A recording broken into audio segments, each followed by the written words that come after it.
Muy buenos días o buenas tardes, depende de dónde se encuentre. Le damos una cordial bienvenida al segundo Foro Iberoamericano de los Horarios y el Tiempo, que tiene lugar durante todo este mes de junio y que convocan Time Use Initiative y Diplocat. Tendremos hoy la sesión El Derecho al Tiempo, clave para resiliencia de las ciudades. Mi nombre es Rosalene María, yo soy la directora ejecutiva de CIDEU, que es esta red de gobiernos locales y entidades de Iberoamérica que apuestan a la transformación de las ciudades a través de la planificación estratégica urbana y que además somos socios, aliados de BTUI en esta misión de promover el derecho al tiempo en las ciudades. El derecho al tiempo se torna un tema urgente cuando hablamos de políticas públicas y de estrategias urbanas, porque tiene que ver con todo, con la movilidad, con el empleo, con los cuidados, con la salud, y es un factor determinante para definir la calidad de vida de las personas. Por eso, en este foro se abrirá un interesante debate sobre el derecho al tiempo y la resiliencia de las ciudades. Y para ello, pues contamos con un panel fantástico que estará compartiendo en esta sesión que tengo el honor de moderar. La sesión se estructurará en 3 partes. Tendremos una primera parte de bienvenida, que estará a cargo de la red de gobiernos locales y regionales en políticas del tiempo. Luego tendremos una parte de introducción para empezar a abordar la temática de la resiliencia y su conexión con el tiempo, con 2 intervenciones.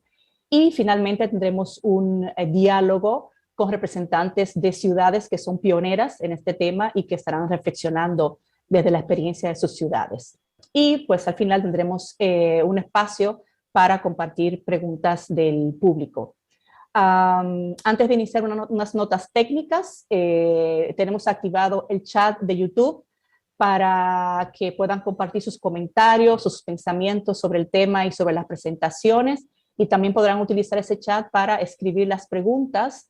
You'll also be able to use that chat to write the questions and to the panelists at the end, and tell us if it's addressed to someone in specific, because then we can address that question to that person, or if it's a more general question, we'll leave it to all the speakers. And then, of course, the session is going to be recorded. It will be uploaded to YouTube, and it will be available on the same website where you registered. And without further ado, now let's move to the first part of our session. And in order to do that, we would like to invite Marta Junque to welcome who's from the Local Regional Government Time Network. Hola, buenos días a todas y a todos. Buenas tardes, depende de dónde estén. Good afternoon, good morning, depending on where you are. Thank you very much, Rosa Maria, for moderating this part. Empezar diciendo que hoy me gustaría hablar de I would like to start to talk about what are time use network of local and regional governments is, and also why I think that the right to time, it has to be a public right that has to be worked on from our cities, which is one of the things that we'll be hearing about this afternoon. Dejadme sí que brevemente dar las gracias a los financiadores de And I'd like to thank you for being here. I'd also like to thank the organizers of our sponsors of our project. So Time for All from the European Commission. There's a network of cities, well, it's a financing for these network of cities, and also Diplocat. I'd also like to thank our 14 partners that have helped us set up this forum for time use, and which is now its second edition. Also, of course, like to thank our speakers. As Rosa Maria said, we have a fantastic top panel now, and we'd also like to thank the 300 people who have registered to follow today's event. As I was saying, well, what do we want to talk about? We want to tell you a bit about what is being done from the local and regional governments time network.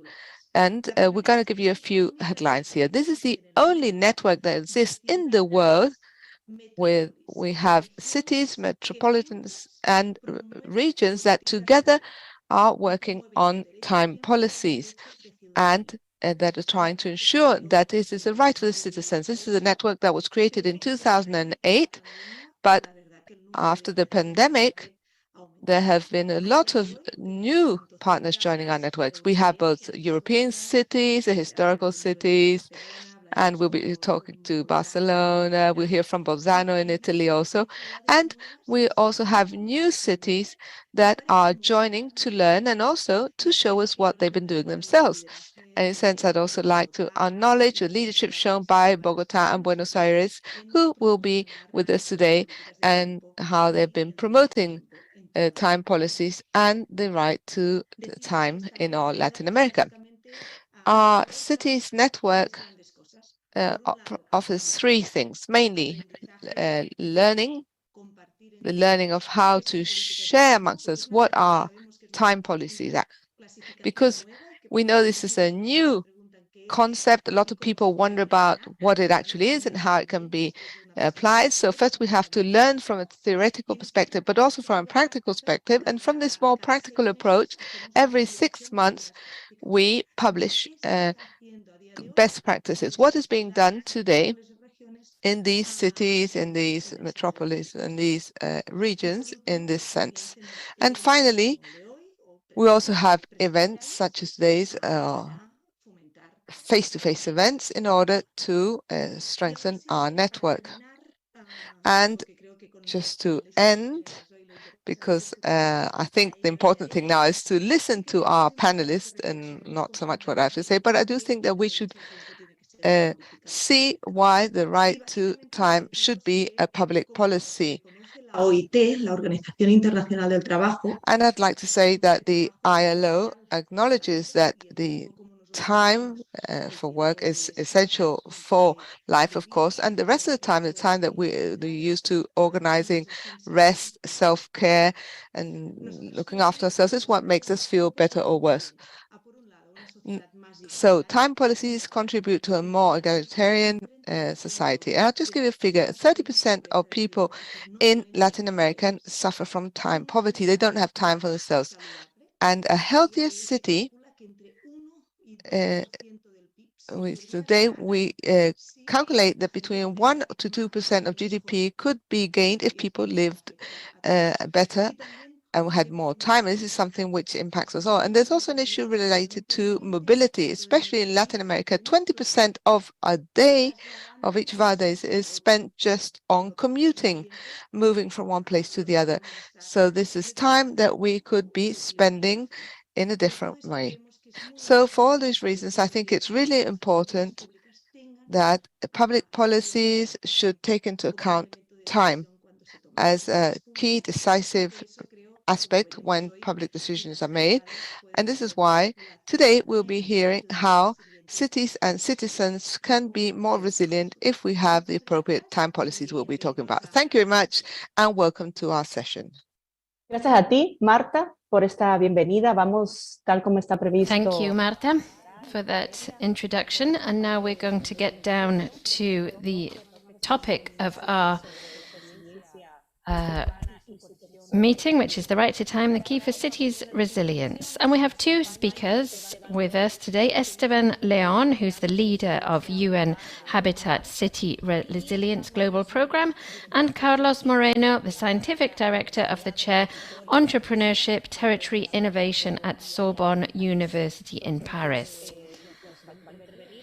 They will be our speakers in this part of the meeting, and we will be starting with Esteban, for whom we have the first question, which is how do you understand the relationship between time and resilience at UN Habitat? Good morning, good afternoon, good evening, wherever you are. I'm in Barcelona, so it's an afternoon. Good afternoon. Thank you for the invitation, first and foremost. It's a pleasure to be here with you. I'm actually replacing a colleague who was going to be speaking and who was unable to come at the last minute, and so he asked me to step in. As Rosa Maria said, I am the leader of the Resilience Global Program at UN Habitat, and this topic of time is fundamental, and I think it's also fascinating. We have it, and when we don't have it anymore, it's because we're not here anymore. So, although it's so difficult to define, we have to try. And I mean by that from the point of urban resilience, it's difficult to define. What I have to say is a sort of fourth dimension on urban planning, and particularly when it comes to urban resilience. We have seen cases where when you talk about resilience and building cities' resilience, you realize that the only way to measure and monitor whether you have managed to build that resilience and to reduce risk is through time. When you have that type of measurement, you need obviously a baseline, a time when you have taken a snapshot that you can later compare. So this is one of the most important things we have done on the program, and we've developed a methodology to diagnose urban resilience. And in fact, we took time as one of the decisive factors to measure what has happened in a city over a specific period of time and what happened prior to that. We compare the same city then at different time periods. We can't compare different cities because, of course, every context is very different, but we can do that in one and the same city. Another important point is that in day-to-day lives, time, of course, is of the essence. We've all seen the urban development of cities where housing, luxury housing, has been built for very luxury markets, and even so, they haven't had time enough to reach basic services as one of the most important features of human development. So for us, it's vital that the right time is given to this and to this discussion. And to be quite straight with you, I've been working for the UN for about 20 years, working on risk management and disasters and urban management. And this is not something that we discuss every day. We talk a lot about urban planning. We talk a lot about natural phenomena, reducing risk, mapping risk. But really, we don't talk hardly ever about time and the influence of time on cities and on building resilience. So I absolutely congratulate this forum, and I hope that it's very useful for most of you. Thank you very much. Thank you very much, Esteban, for those introductory thoughts. And I'm now going to give the floor to Carlos. You mentioned the fourth dimension of planning, and that it hasn't really been part and parcel of urban planning, certainly not as much as it should be. Carlos, in your experience, what's the role of the 15-minute city that you also deal with? Thank you very much, Rosa Maria, and thank you for the invitation, and greetings to all of you here present. Time is essential to understand the challenges our cities face today, tomorrow, and in the future. And it comprises a significant amount of my work and my publications on new forms of urban living.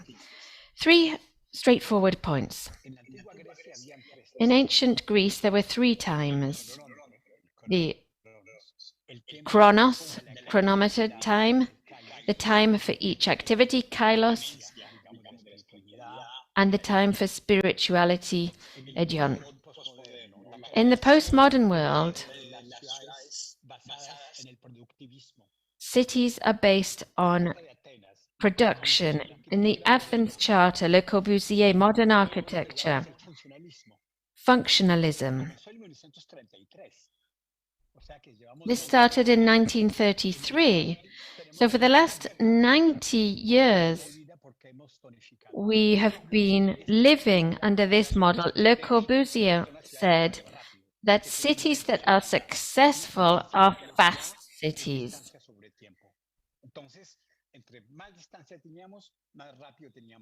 The shorter distances were, or the longer distances were, the further we had to go. The interpreter apologizes, but the gentleman's sound quality is not good enough to hear everything. So from those 3 ancient Greek times, we've just kept that chronos, the chronometer. We've lost the other 2.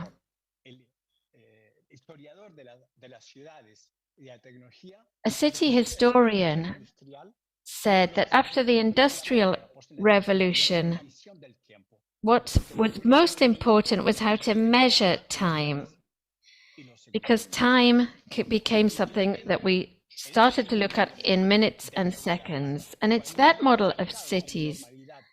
When you accept long distances as normal and wasting our time and wasting our useful time to travel those distances, we've found that we face these difficulties and we don't have as much useful individual family life time. Generalization of zoning also, reemplacing long distance with speed elements like motorways has meant that the shape of our cities, like Bogota, for instance, where you can't do one thing in the morning and another thing in the afternoon because it'll take you 3 hours to get from A to B in the same city. And that's an issue with all major cities nowadays. The vision of time has been one of engineering. We've replaced the essence of useful time with transport, which hasn't done what it should do.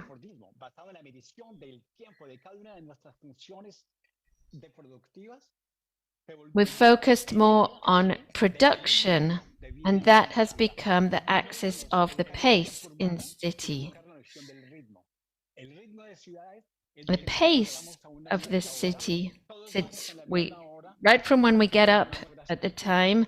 We have these peak hours where we're all commuting at the same time, and we all commute to work and back to our families. This has collateral effects like mass transport in often very difficult conditions, but also private transport, just one person in a car, which has issues related to contamination, particle emissions, neighborhoods and the way these are shaped, and waste of many corporate buildings, office buildings that are completely empty in the afternoons when work timetable finishes.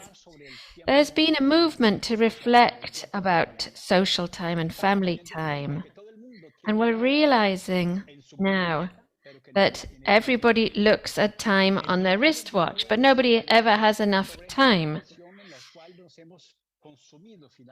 We've now realized, and with COVID-19, we found that we could work from home and we could start to juggle work and personal life. We have different timetables now, and we've now entered into a new dimension. The combat for urban time is essential, but we have to depart from the physics of engineering of cities to move back to the physics of time in cities, which prioritizes short distances with services. And to wind up, the main challenge in Latin America today is that places where we are be polycentric places, and that basic services for quality of living are available at short distances, so that we have low carbon and the capacity not just to live, but also to do our shopping, go to the doctors, have educational services, public services, and culture for all.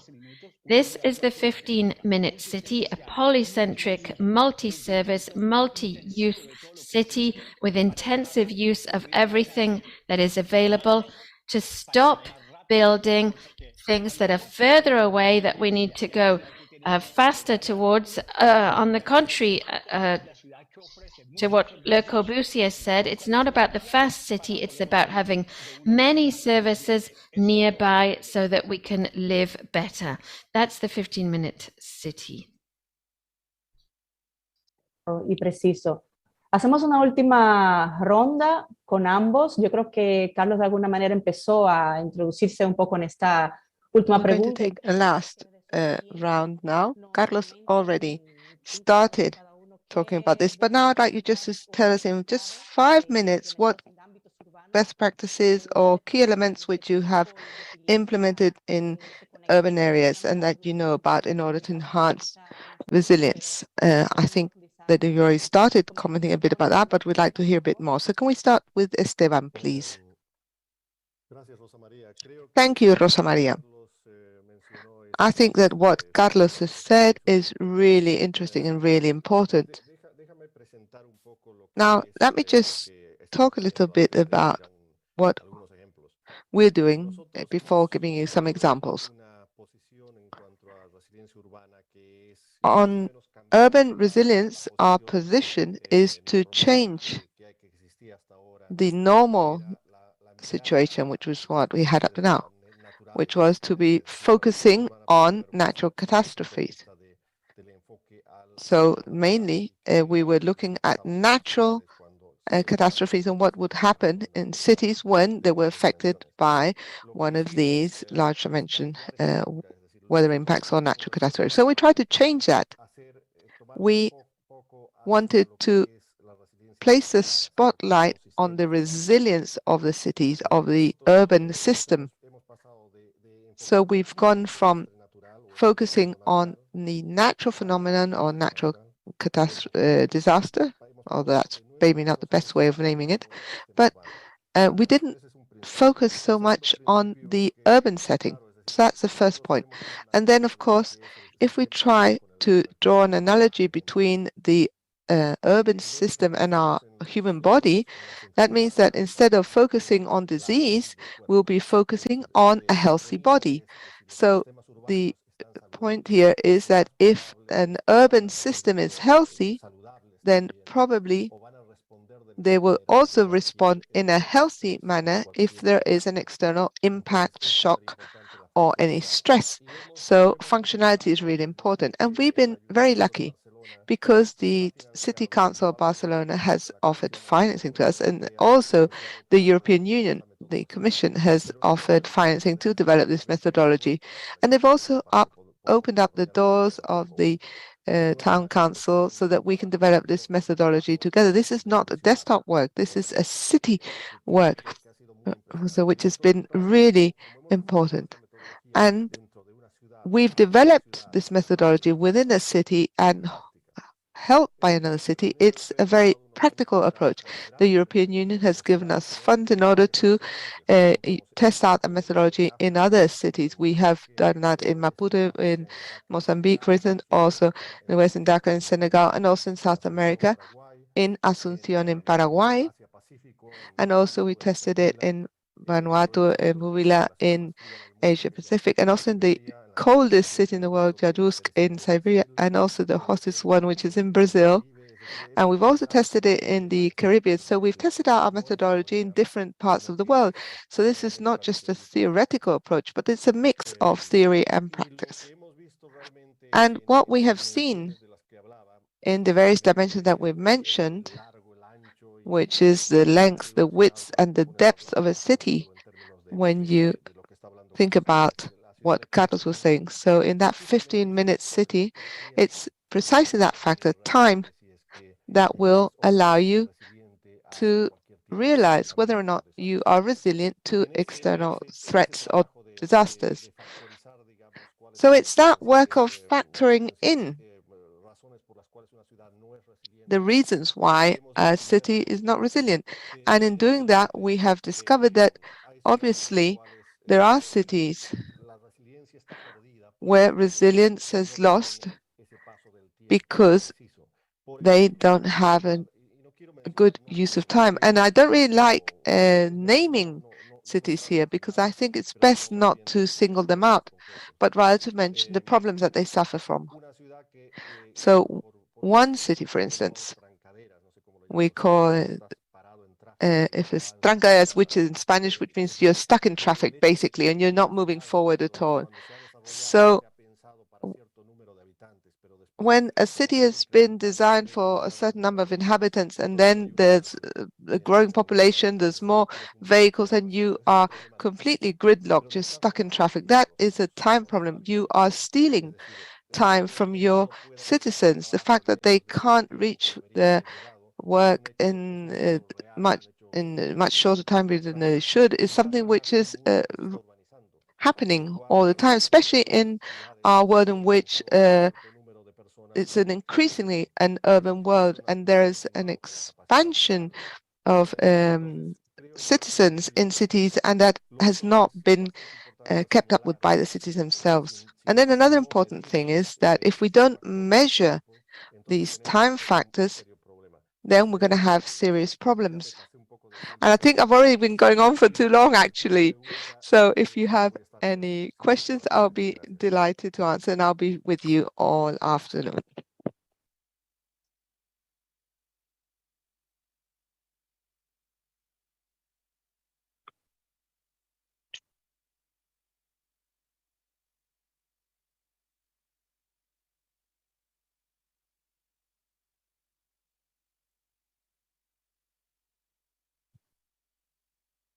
Desde tu perspectiva, alguna... Thank you. So now we've been hearing how time and resilience are related. So can we hear from Carlos a bit more about this? Thank you very much.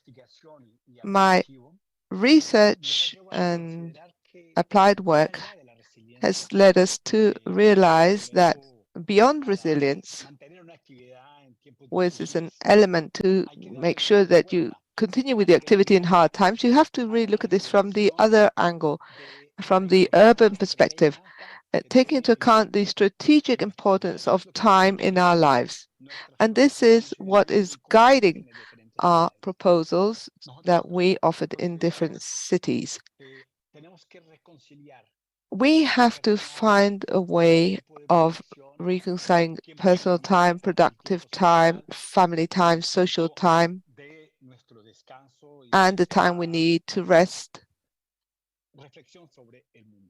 and to reflect upon the world. And today, we can't make all of these just subject to a second level. We have to bring it to the forefront.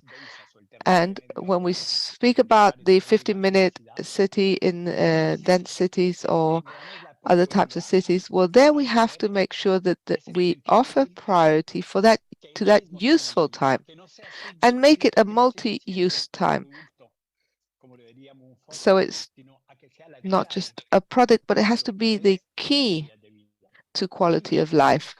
And now what does that mean? That means that we have to change the urban design of our cities. Today it's functional and it is qualified with this multi-center design. It means that we need to have public services and equipments in the neighboring areas in order to have shorter distances. We need to be able to access culture, education, and health services in the immediate surroundings, so that our relationship with the street is a different one. So we don't it's not just a place where you have to rush to catch the next bus, the next metro, but rather a place where you can enjoy yourself, where you have green areas, where you can be in touch with your neighbors, and that the fact of being productive is included in this way of decentralizing activities, so that we do not become slaves of some faraway place that leads us to this rat race, which is incompatible with human life. Now, we've invented this concept of a wide time. The wide time is the time which places the citizen in the center, and within all the activities that can do with low carbon emissions in order to be able to make our personal time, our social time, our productive time, and also our ecological time all have to come together. That's why our half-hour cities or the 50-minute cities also that has become really successful. That's why with UN Habitat and with UCLG and others, we have launched in Nairobi just 10 days ago in the General Assembly the Global Observatory of Sustainable Cities. There has to be a direct relationship between the short distances and useful time. So in these cities with short distances, we can do things better. We have to change the elements in the equation so that when we talk about lasting proximity, we can say that distance is equal to proximity divided by our carbon footprint, which will allow us to reverse the trend that we're following. So the closer it is, the lower our carbon footprint, the higher our quality of life, and the more time we have. And that is why the design of the city has to be a polycentric one, which is the only way of changing the productive element, which is what has been moving the cities for a long time, has to be changed. The very shape of our cities have to change, because after the Athens Charter, there are three elements here: cement, metal, and oil. Cement to build further and further away, metal because it was cars that made out of steel, and then of course fuels which may allow cars to go further and further to be productive. So the very way that we were designing our cities meant that we were being at greater and greater distances from our social areas, and our social relationships are being spread over that wide area. So to recover useful time is to create a rainbow of our social functions, so that we can have our place where we work, where we live, where we educate ourselves, where we enjoy ourselves, and where we offer our health services. If we give each of these a color each, and we bring these together, we are changing the way that our cities are. That's what we're doing in Paris, in Buenos Aires, and what is also happening in Seoul, in the Jordan nation, also in Scotland with the 20-minute territories. There are many places in the world that are at the heart of this new way of approaching time not as a metric unit with minutes and seconds, but as a measurement of quality of life.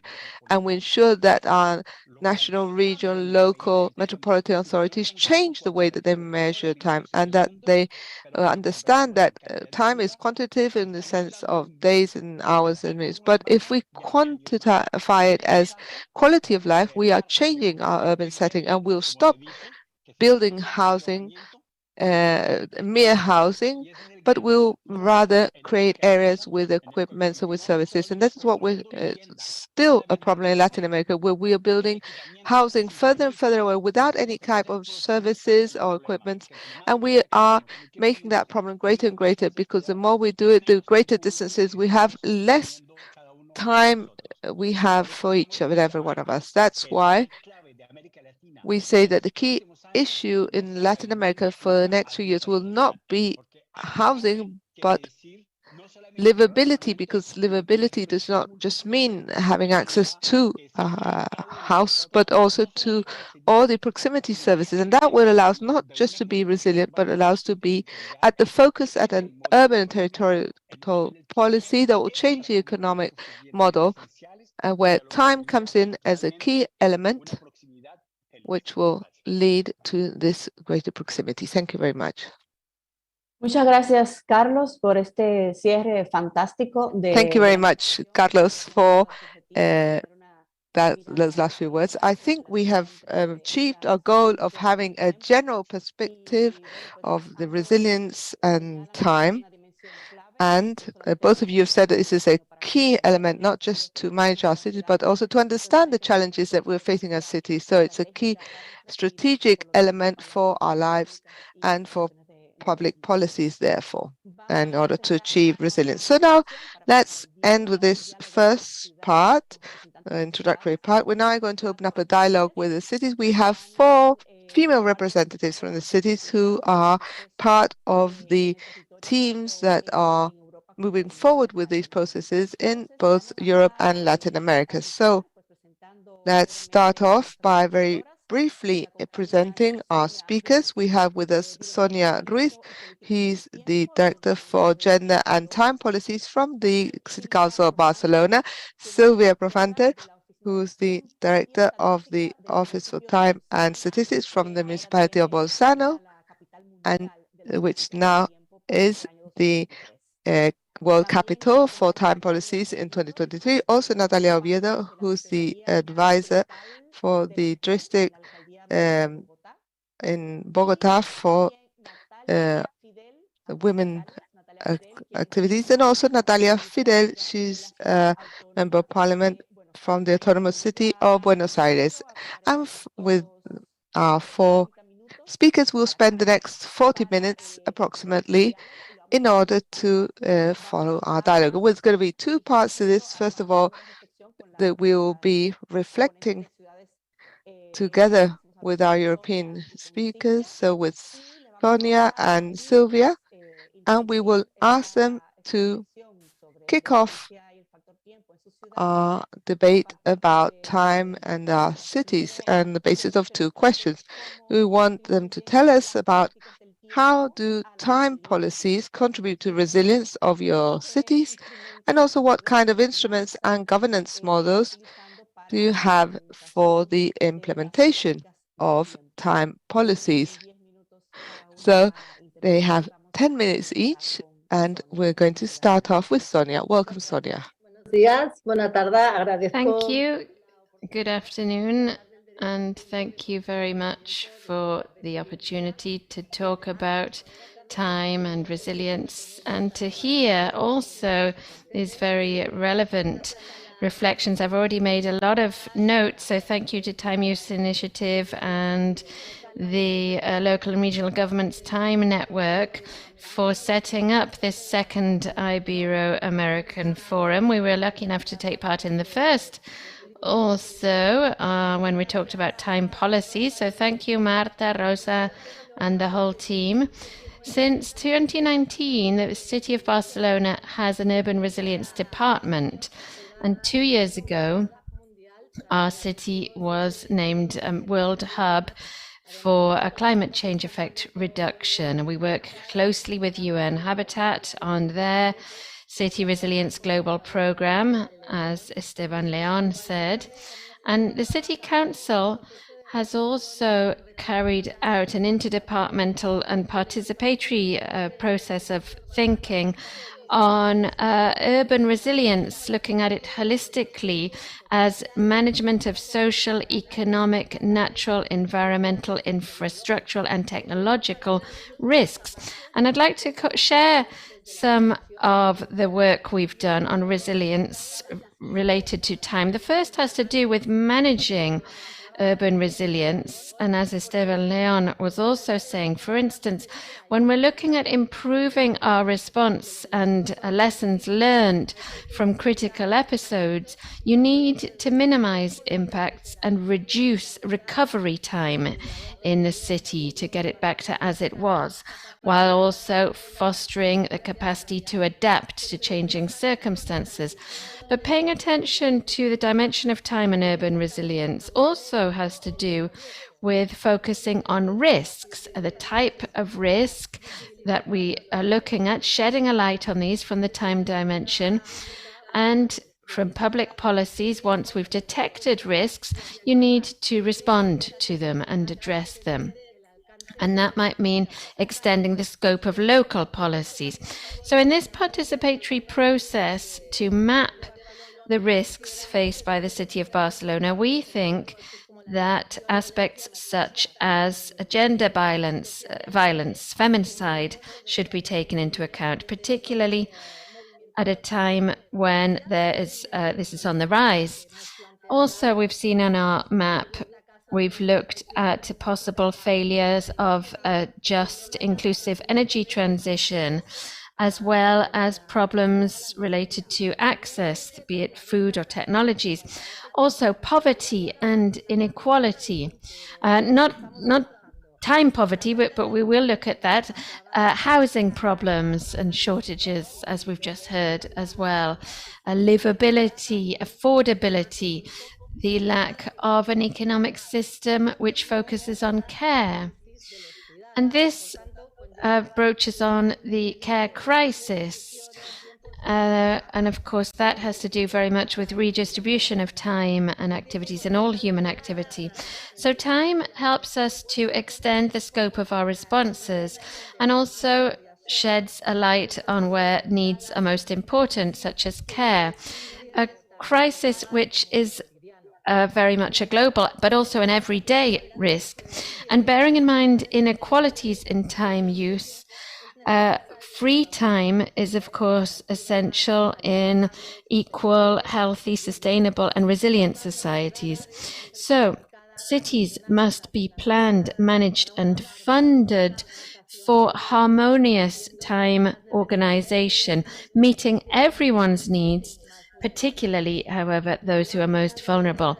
We need to put care at the heart of all forms of life and to bring it into our everyday lives, and that will make us resilient.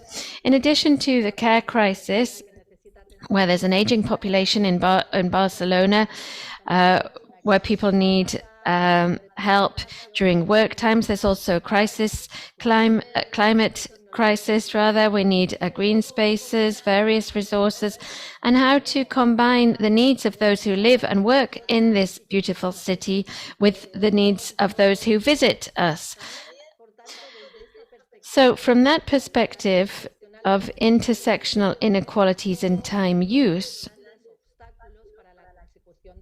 this is one of the main obstacles to achieve urban resilience. So redistributing time and giving it back to those who don't have it, particularly women, is a key objective in any resilience management policy. Time policies then are a good part of the response to all of these crises I've mentioned. In Barcelona, we have over 700 public programs which take into account time and which build resilience based on proximity and everyday life with 7 different spheres of action in what we call our Time Pact: participation, sustainability, care, education, citizen services, employment, and health. One example is the Superblock project, which provides space that's free from cars and allows people to have space. It's more relaxed. It improves people's health also. There are indicators which allow us to monitor the impacts in time use, and we've already concluded 13 super blocks in the city. We're also redesigning spaces to give them differing uses depending on the time of the day, like the Open School Playground program, which opens up playgrounds outside of school timetables to use them. Also transform playgrounds.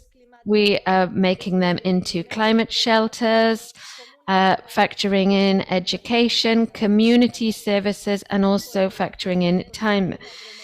These help us to foster a more relaxed pace of living, decarbonize the city, as well as offering citizens more independence and making the cities a nicer place to live. In the center, we look at the right to time, so we also have a number of programs on those which allow caregivers to take a bit of a break and have their own time. We also have a program that came up during the pandemic, which also helps people to have time for themselves when they're looking after people with a disability.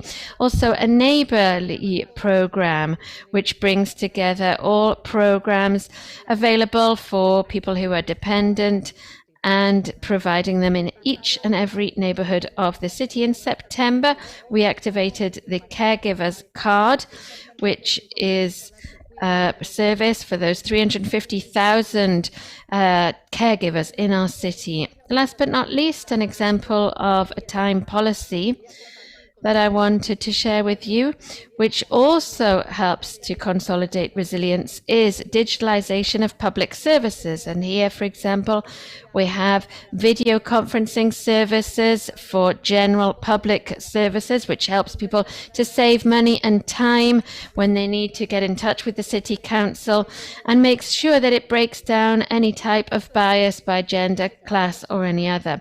So we have many of these other policies, and they're all part of our Time Pact, which was created in 2014, and which includes measures that the city of Barcelona has put in place, like the ones I've mentioned, as well as involving over 300 associations and companies. Jeremy Rifkin, in his vision of the era of resilience, looks at how we're moving from globalization to glocalization. Local communities worldwide are indeed working on platforms and supporting and strengthening their local governments, and networking also. Networks, of course, are the backbone of our Time Pact, which allow for exchange of knowledge, where we foster research and dissemination, we advise, we support, we reinforce best practices, and we also have annual subsidies available to all individuals. The format enables ongoing dialogue with key stakeholders in our city, and it helps us to move forward in a more robust manner to a new time culture. So just to sum up and to wind up my intervention, based on our 20 years experience of time policies, I would just pick out 5 points which are key for these time policies. Political leadership that favors actions and resources. Secondly, constant search for social agreement. Thirdly, the need to act in a cross-cutting fashion. Fourth, generation and innovation in projects, raising awareness at the same time. And last but not least, networking, which in our case, among other things, means being active active part of the United Cities and Local Governments Network for Time Policies and the Local Regional Governments Time Network. Thank you very much. Thank you, Sonia. We're now going to hear from Silvia. Silvia.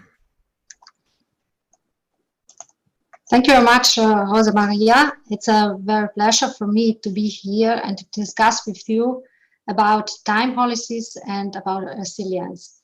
Like other cities, Bolzano is in a constant transformation, which is related to social, demographic, urban, economic, and technical changes.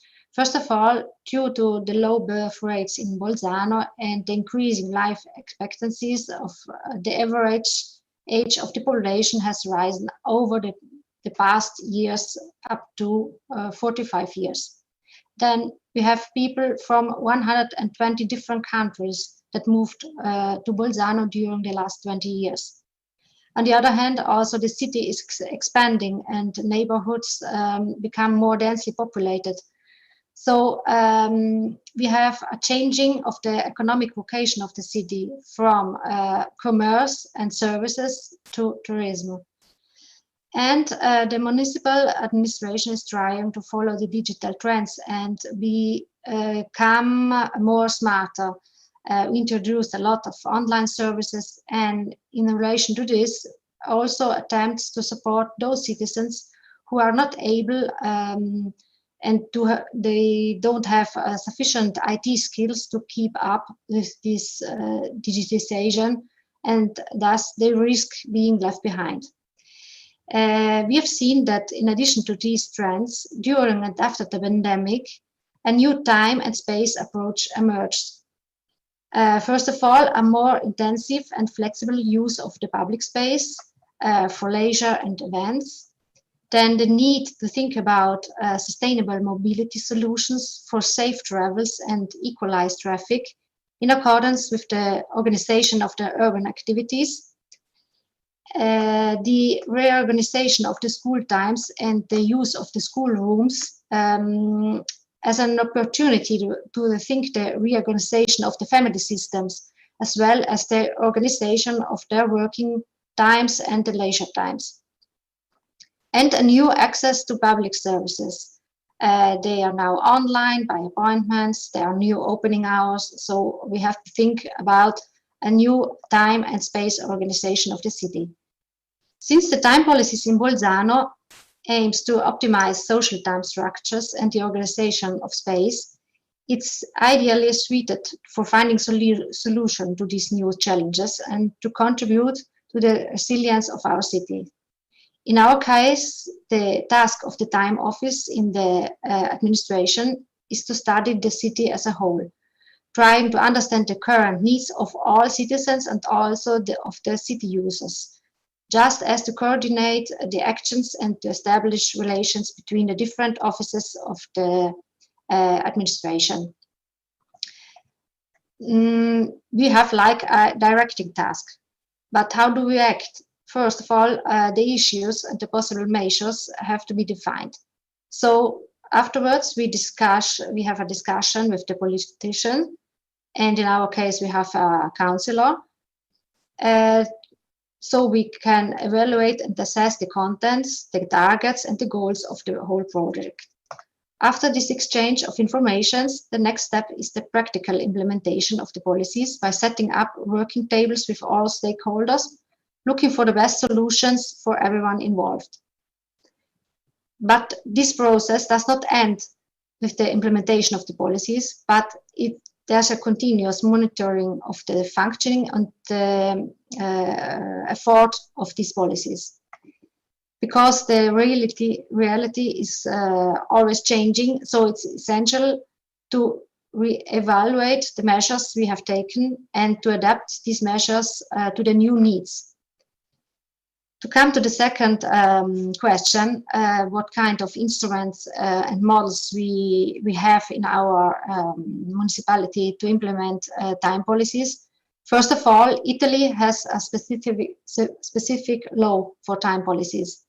It's the law 53 from the year 2000, which aims to promote a balance between work, care, training, and relational time, providing for the task of the public administration to coordinate the opening hours of cities and to promote the use of time for social solidarity purposes. This law regulates also the establishment of time offices in the Italian municipal administrations. We have also a provincial law. It's the law number 8 from 2013 from the autonomous province of Bolzano that lays the foundation for a good coordination of actions in terms of time policies throughout the whole province.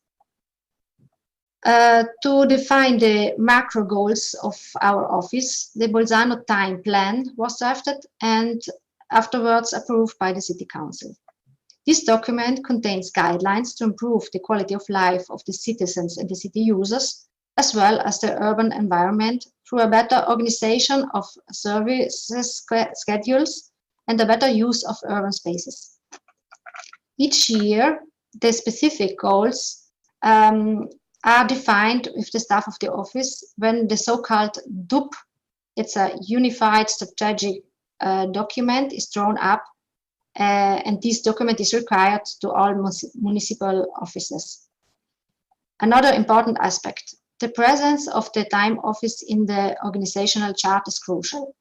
This allows for continuity of time policies projects as they are not strictly influenced by the politics.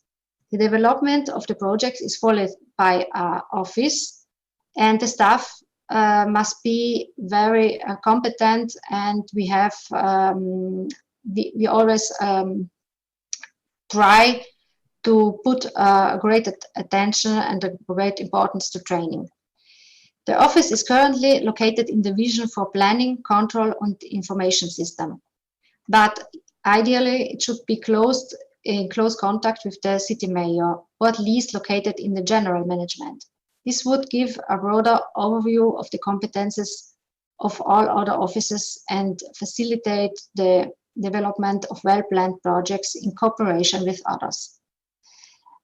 Also, the budget is very important. In fact, we can also implement actions in taking into consideration the amount of money at disposal. Our competent councillor is entrusted with the task of managing and planning the time policies. So they have more a guiding role in identifying the needs and the objectives, as well as approving project contents, rather than directly affecting the implementation and application of time policies. In our administration, we have a municipal time policy table where all the members are representatives of offices involved in time in the activities that in some way fall within the scope of time policies or otherwise follow projects that may impact the citizens' times. But how do you work? We are starting with the research, with surveys, with data collection. We define the situation and the needs presented by the city users. Afterwards, we organize tables or meetings with the stakeholders, and once a common idea is reached, we start with pilot projects. A test phase then begins, and during this phase, we have a lot of feedbacks, and we try to adapt the project to this new, to the changes until we reach a desired solution. And in these models, it's also important to have a cooperation with other European realities, such as municipalities. So to learn a lot of best practices and to try, we have to have a huge chance to develop new ideas. So I thank you very much for your attention, and I'll give you back the floor.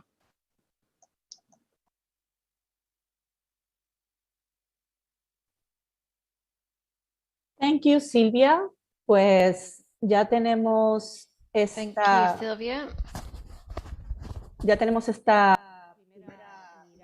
So that brings us to the end of our first look at European cities. Now we're going to head for Latin America, Those of you who are following the session, just to remind you that you can ask questions in the YouTube chat for our speakers to answer at the Q&A at the end. So, we will now be hearing from Natalia Oviedo and Natalia Fidel from Bogotá and Buenos Aires, respectively. And we'd also like to ask you how time policies contribute to resilience in your cities, and how could time organization be adapted to the Latin American context, which we've already heard quite a bit about. Let's start with Natalia Oviedo. Thank you very much for that introduction. I'm delighted to be here at the second Ibero-American Time and Schedules Forum. I'd like to particularly thank Barcelona Time Use Initiative. It's been very interesting to work with you. And all of this context has really helped us in Bogotá to take forward what I'm going to share with you now. Firstly, one of the most important things to improve well-being is freedom, people's freedom to organize their time according to their own parameters. The right to time should be recognized and guaranteed as an individual right, but we're still far from achieving that, particularly in Latin American countries. One example is the gap in use and distribution of time between men and women in many countries. There's usually huge differences there, which makes this one of the biggest causes of gender inequality and time poverty for women, ultimately.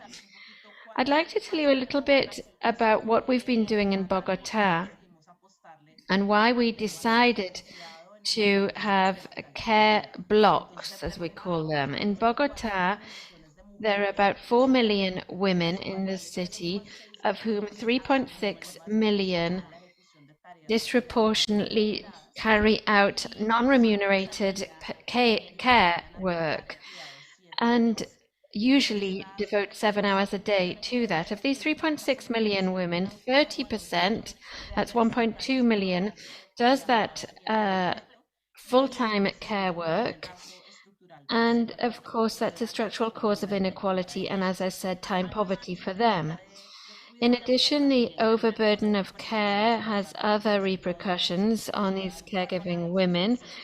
70% can't go on to after basic secondary education. 21% have chronic diagnosed diseases. 90% have low income. 33% are deprived of freedom to self-care. This unpaid and unrecognized work also contributes to inequality within the home and without it, and exacerbates the economic inequalities, lack of income for society, and in Bogotá, this accounts for 13% of the city's GDP. In addition, COVID-19 pandemic made everything worse.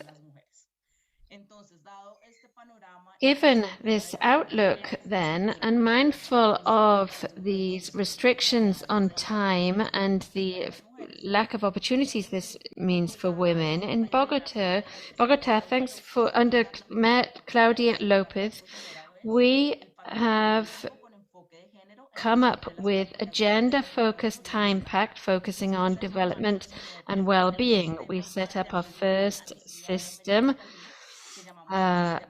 which is the comprehensive care system, first in Latin America.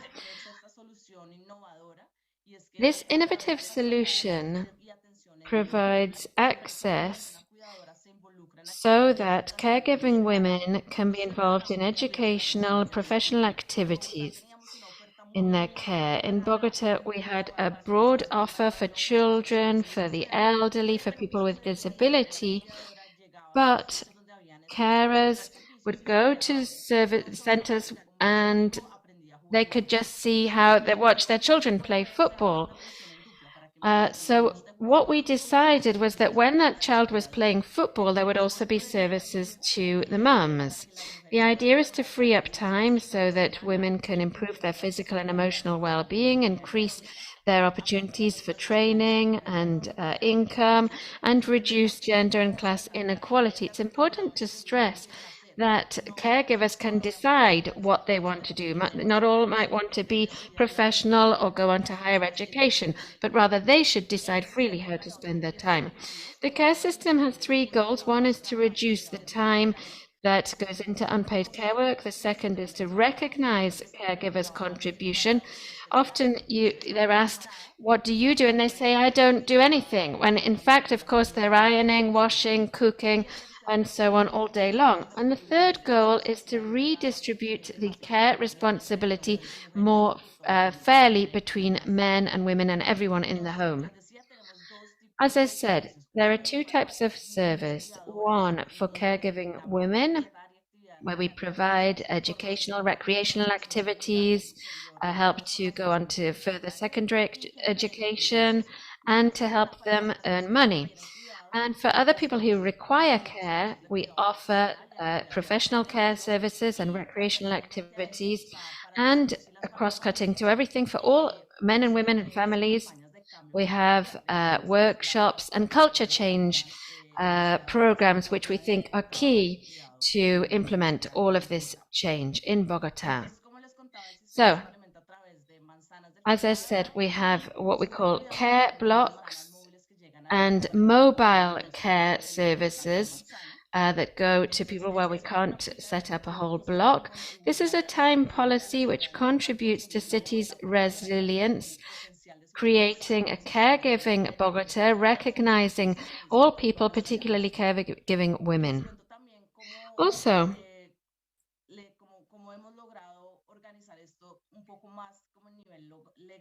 how have we managed to organize this legally? Well, we've put this care system in part of our territorial management plan with a gender focus to create a safe, equal city for women and all people.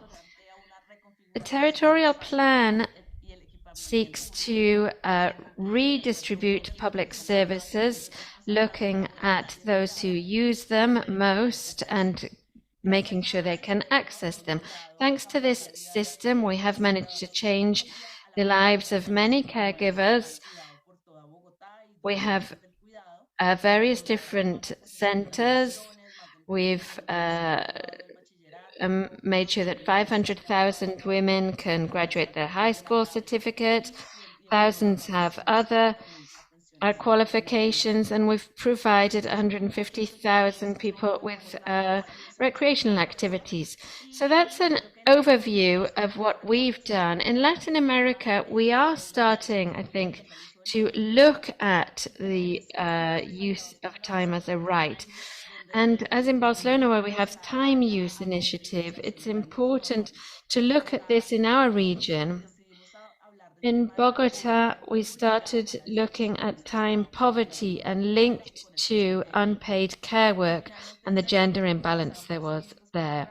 In Bogota, we are ready now to continue building and sharing our experiences with other cities who have started to work on the issue of time from the perspective of gender and caregiving to try to reduce that time poverty. Thank you.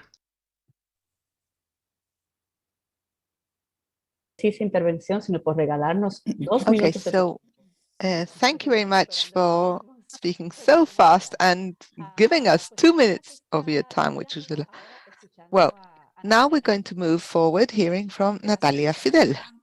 Thank you very much, Rosa Maria. So good morning from here in Buenos Aires. It's quite chilly tomorrow, winter's starting. So good morning, good afternoon, good evening. First of all, I'd like to thank the Time Use Initiative and also Diplocat for having invited me to our second Ibero-American Forum on the time use, and also for challenging us ever more to place time policies in the spotlight and to treat time as a goal in itself instead of something just to use, and to make us more aware and also to make citizens more aware of how important time is in order to improve the quality of life of cities' inhabitants. I'd also like to congratulate you for the new presentation of the law on use of time, and we hope to be able to analyze it and see if we can apply it in our own cities. So I'd like to say that the link between time policies and urban resilience, just as we heard from Esteban Reón, is a fourth dimension of urban planning, resilience. And in the case of the Buenos Aires city, it has a special importance because Buenos Aires has 3 million inhabitants, and it's probably one of the few cities in the world that sees its population doubling on a daily basis. There are 17 million people living in the surrounding areas. There's only 3 million in the actual city, but 17 million in the neighborhood. And every day we have twice as many people as our population coming through. 6 million people moving through the city to access health, work, education, or whatever. So urban resilience has to be brought together with planning. And that means that we really need to have time policy in the very center of urban planning. And that is what the city of Buenos Aires tried to do right back in 2016, when in the strategic plan, it already established that the city has to be a human scale city. That means that it's a city that prioritizes the time of its inhabitants. And how does it do that? With a sustainable mobility plan and promoting the use of public space. And that means that we're working on different mobility, sustainable mobility policies. And I'll give you 4 specific examples. We've been working on constructing what we call a metro bus, which are specific lanes and stations for public transport and for buses, which has allowed us to reduce by 40% the people who are accessing the city for work on a daily basis in their own vehicles. So that means that the time has dropped from 40 minutes to 70 minutes. Marta said that 20% of the day of a person's life is wasted on transport. And in Latin America, I'm sure in some cities this may even be more. So the metro buses allow you to reduce the time dedicated on transport from 40 to 70 minutes. And also we have increased the frequency of our public transport as far as possible. So it's only 3-minute wait between the transport between peak hours. And there's 8 million people moving around in the metropolitan area in Buenos Aires on a daily basis. And they've also extended on a ring road that links up the Buenos Aires port with the national highways, and that has reduced 75% that the truck drivers have to spend from 1 hour to 7 minutes. So all those trucks that do not really need to access the city of Buenos Aires, and will allow them to go towards the different provinces. And obviously within our sustainable mobility plan, we have fostered the growth of clean mobility or more environmentally friendly sources of transport. And we've constructed 300 kilometers of bicycle lanes. And these are used by 500,000 users on a daily basis. So this strategic plan for sustainable mobility, which was created in 2016 and led up to 2019. But then in 2020, we included into a strategic plan the well-being, integral well-being. As Carlos Moreno says, this has to do with polycentric cities where the distances are short, where you have services in the different places and in all the neighborhoods. So politically, this was already defined, and we have this integral well-being network, so that just 15 minutes from your home, at least in 20 or 18 out of all those 20 neighborhoods, you have to access to education, to health, to entertainment. And that means that you become aware of your right to time, because if in this strategic planning it is already stated that all these services should be offered at just 15 minutes from your home, then people are aware of it and will demand the right to have access to those health services, education, and entertainment close by. Regarding how to adapt the organization of time in the Latin American context, well, obviously there's always a lot we can learn from you. I think we have to follow similar strategies, but in order to close time gaps that are much larger. So in this sense, Buenos Aires has moved forward with 2 or 3 initiatives, which have to do with first quantifying the use of time in order to later be able to analyze it in a qualitative fashion to define public policies based on evidence, which will allow us to distribute the use of time in a more equitable manner. And in that sense, Buenos Aires has a survey of time use, which was voted by law and which is conducted every 5 years, and results will be available December this year, because we tried to leave some time after the pandemics in order to see have a clearer picture of what time really is being used for in a normal situation. But this is a survey of men and women, see how much time is spent on remunerated work, unpaid work, and also for entertainment. And just as Natalia said, on average, women in Buenos Aires spend 2 more hours on unpaid housework, which of course is what people do at home, looking after children and the elderly. And when we contemplate that at the different levels of income, it goes up to 6 hours. So women from a lower income status spend up to 8 hours a day to housework, and if they have children, up to 8 hours. This is, of course, time that women cannot spend on the formal job market. So looking at all that information, we created an interactive carer map, which is available online, where you have 2,000 caring points, which are geo-reference cares for both children and adults and for the elderly, so that those women that spend between 2 and 8 hours to caring have a kind of safety network that can help them to have more time to be able to spend on the formal job market. And another project that we did together with the UN Environmental Program, we did the following. Well, with the survey we have now, we have a snapshot of the situation every 5 years, and we can carry specific actions. And for instance, in the Rodrigo Bueno neighborhood, we were able to see in real time how women were moving around in order to propose changes in the public policies. And this was done with a mobile phone and a survey where women could propose improvements of the services, of the street lighting, and so other mobility and so on. And the interesting thing with this project we did within the United Nations is that on the basis of these conclusions, there were changes made to the circuits and the bus stops and so on. Well, see, I've had the hand raised already, so I have 1 minute left. I'd just like to say that these forums always raise the bar and they challenge us even further.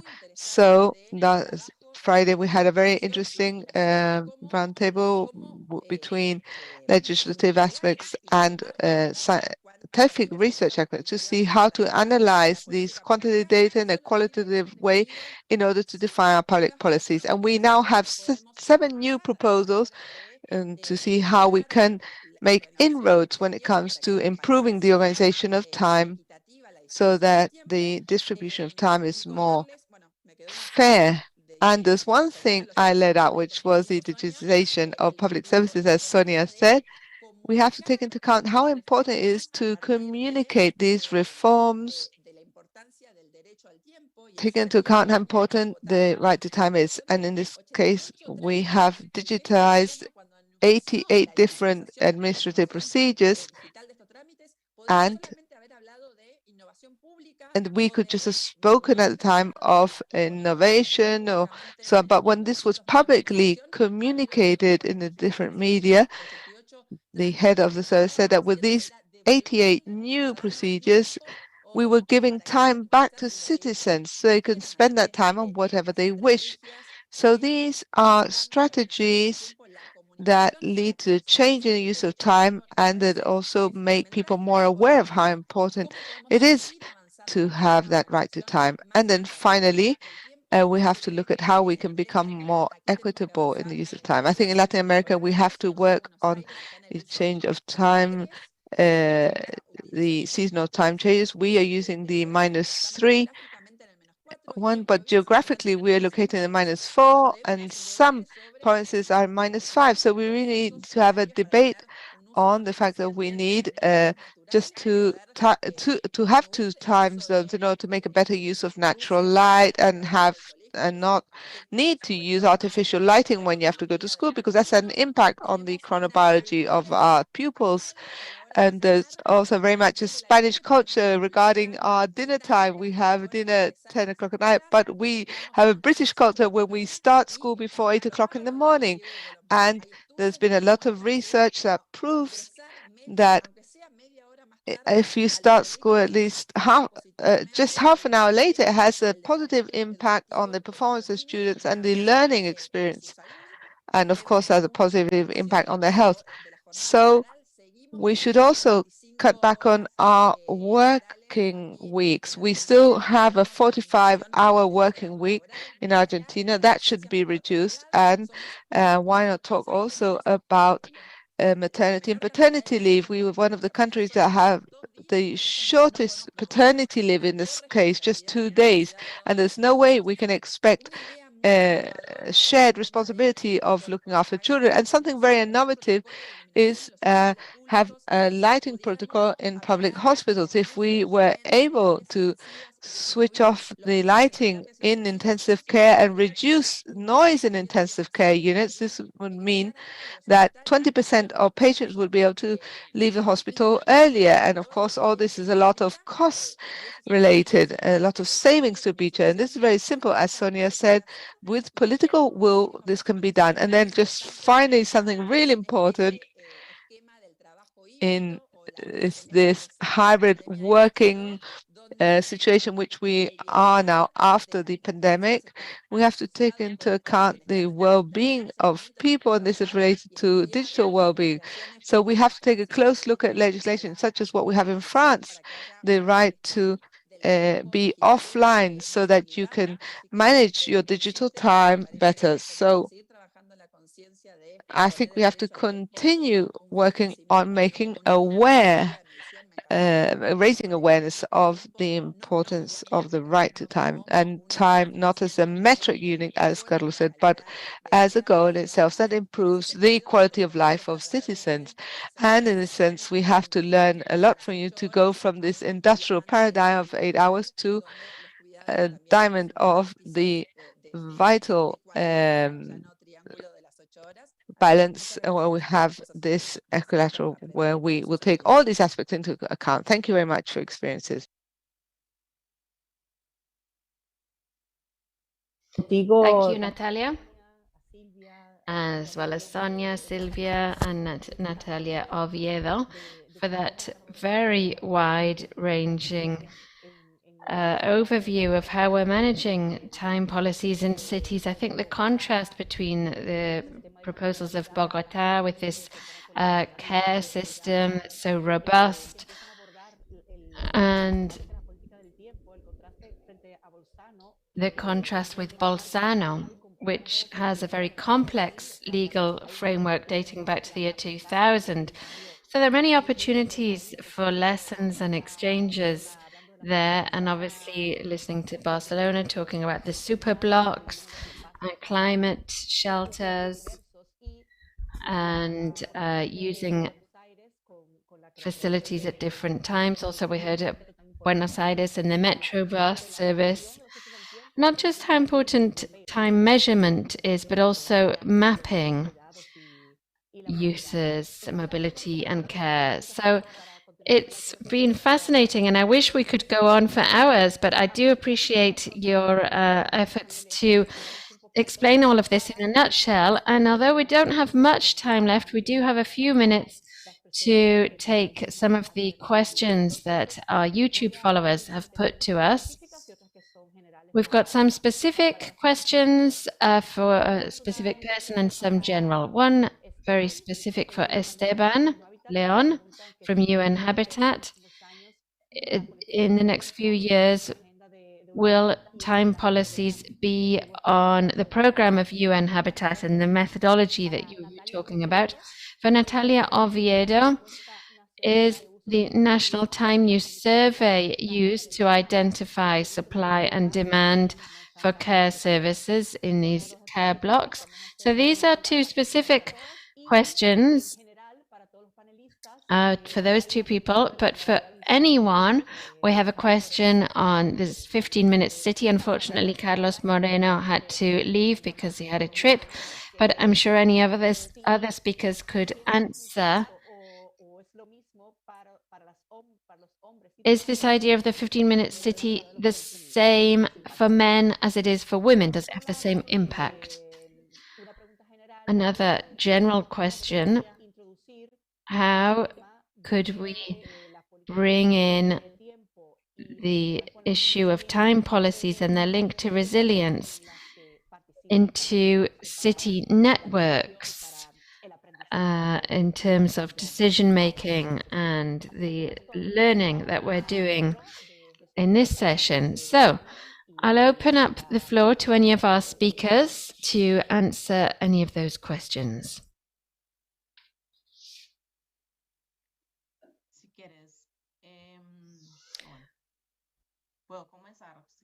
I can start if you like on the time use national survey. Can you hear me? When we started in Bogota to think about caregiving and how this led to time poverty for women, we used a national time use survey which dates to 2010, and it was key to identify the issue and what the situation was in Bogota, and really ratified the need there was for this and the challenge of working on this, focusing on women. So the survey and the measurements that it provided have been vital for decision making, both at the outset to look at where we were going and when we defined care blocks to take into account the results of the survey.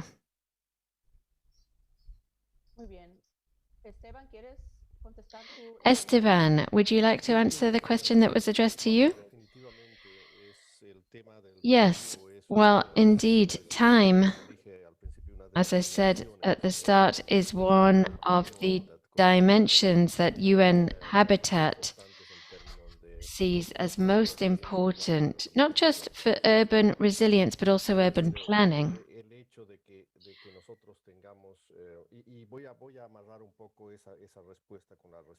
And I'll link this up to the question on 15-minute cities.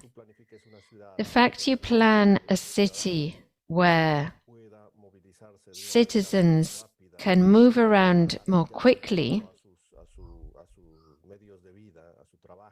be it to their work, to school, to hospital, that's a human right.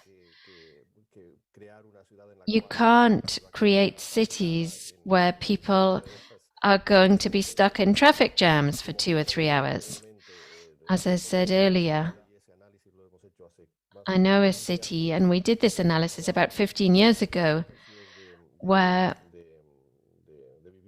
there were high resource buildings, luxury apartments. They were beautiful, but they just had one entrance and one exit. It was a group of buildings, a group of blocks where you just had one road in and out. So it caused these huge traffic jams.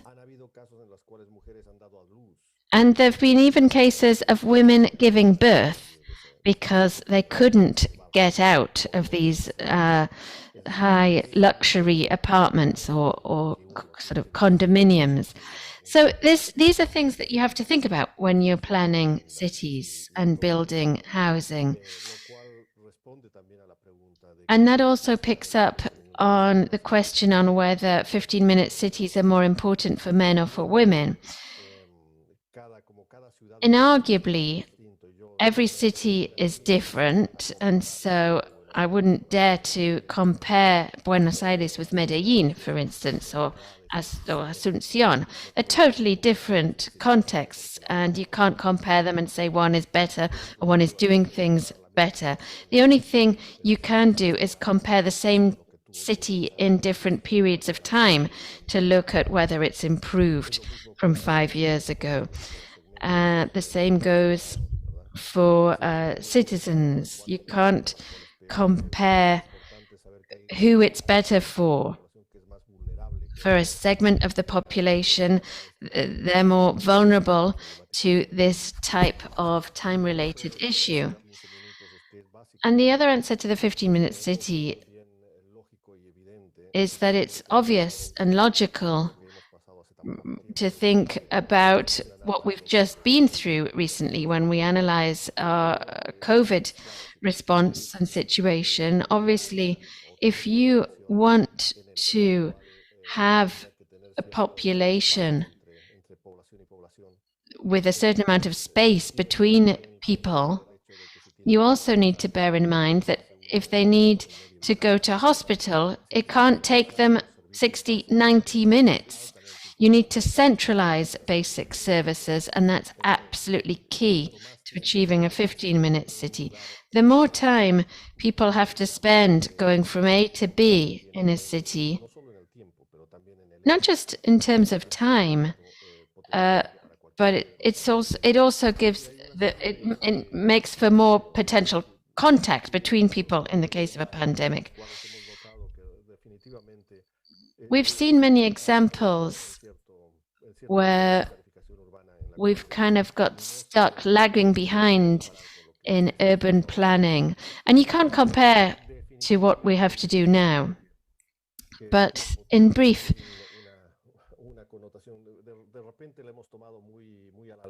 we've suddenly started taking time very lightly.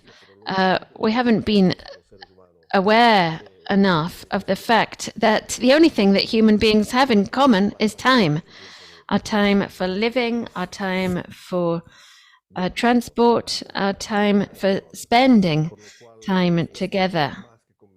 So I fully believe that this is a human right. Thank you. Thank you very much, Esteban. Would any other panelists like to contribute to the questions we've been asked? Time policies and their impact on resilience, for instance? Well, I'd like to jump in here on the differences between men and women, if I may. Certainly, go ahead. Well, obviously, I think this is vital, and our colleagues who spoke before me have said this. Time use between men and women is very different and very unequal, and this is seen clearly in the city, and the aspects of necessary urban resilience that we're talking about in this debate. In this, I stress again that it's women who suffer time poverty. So, and above all, because women do household work and caregiving work, which usually reduces their own time. Mobility, which is vital in public spaces, is also vastly different between men and women, as other speakers have said.